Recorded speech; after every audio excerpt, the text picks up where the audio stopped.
So for those of you that don't remember, I was one of the biggest supporters of Ender's Game going into the movie. At the beginning of November, you have Ender's Game, but honestly, I don't really care about that movie. Shut up.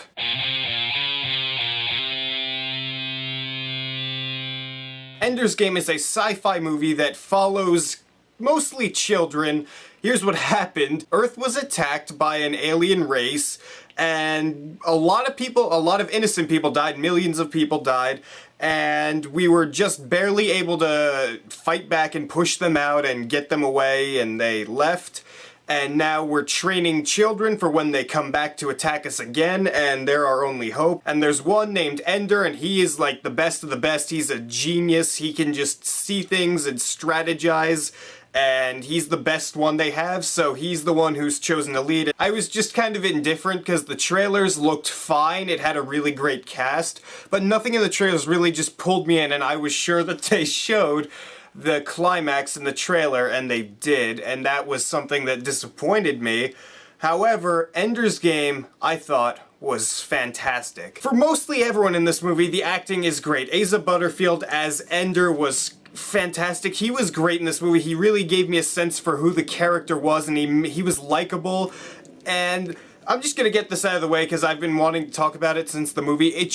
This didn't detract from the movie or anything like that, but Asa Butterfield pretty much 90% of the time looked like he was on the verge of tears, and that's something that I just kept noticing throughout that kind of just stuck with me. It didn't bring the movie down. It annoyed me maybe a little bit, but it just, I wanted to get that out there. Haley Steinfeld is also in the movie as one of the trainees. I thought she was great in this movie. She and Asa Butterfield form a nice relationship, not like relationship, they have a nice bond. I really have to hand it to Harrison Ford. He did a fantastic job in this movie, because over the past few years, you could say that he was just, you know, taking roles for the money, or whatever you want to say, but in this movie, he really goes for it, and I felt like he really cared about this performance, and he did a great job in this movie, as did Viola Davis and Ben Kingsley. They were both really great to watch on screen, especially Ben Kingsley and his whole story about him, because you learn a little bit about him. One thing that I will say, I thought some of the kids' acting in this movie was just not up to par with everyone else in the movie, and I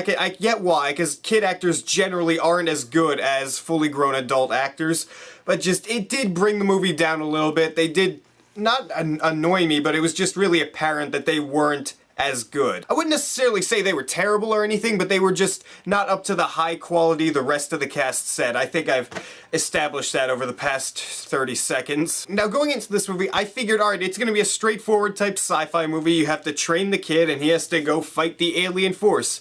I'm wrong. I'm just completely wrong all the time. And this movie is really complex. There's a lot of different things going on in this movie. There's a lot of issues about morality and how using these children can affect them and how it's not right, what's right or wrong. There's a really big gray area in this movie, and I love that because you can see where both sides are coming from, but you don't know which side to pick, honestly. At least that was the experience for me. Because there were times where I was siding with Ender, like, oh yeah, I agree with him, and there was times where I sided with, like, Harrison Ford's character, and I saw why he was doing what he was doing, and I understood it, and I feel like that's a great thing for a movie to have, that you can sympathize with different types of characters instead of just rooting for one specific character. And there are twists and turns in this movie that I did not see coming at all, and they kind of blew my mind. I was like, holy shit. And it's not one of those twists like where you see it and you're like, why would you do that? It's a twist where you're like, holy shit. That is fantastic. That's something that I just didn't expect. It came out of nowhere and it made sense, and it fit perfectly into the movie. I loved it. All the CGI in the movie, because there's a lot of CGI, because, you know, they're in space a lot and there's big action sequences. The action is directed really well. You can see what's going on, and a lot of it is just, you know, little ships shooting at each other and explosions and stuff.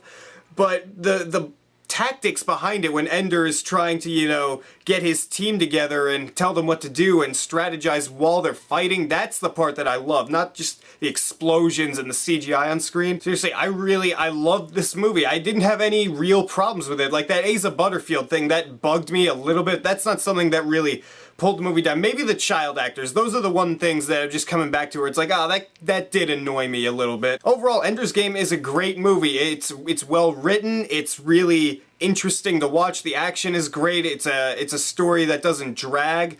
I never felt like I was just sitting there waiting for the movie to get going or anything like that. I had a lot of fun with this movie. I've been debating, you know, I'm gonna give Ender's Game an A. It's a really great movie. I highly suggest you check it out. And I just want to talk about this for a second because I've been seeing people online all over the place saying they're gonna boycott this movie because of Orson Scott Card and all of his bullshittery.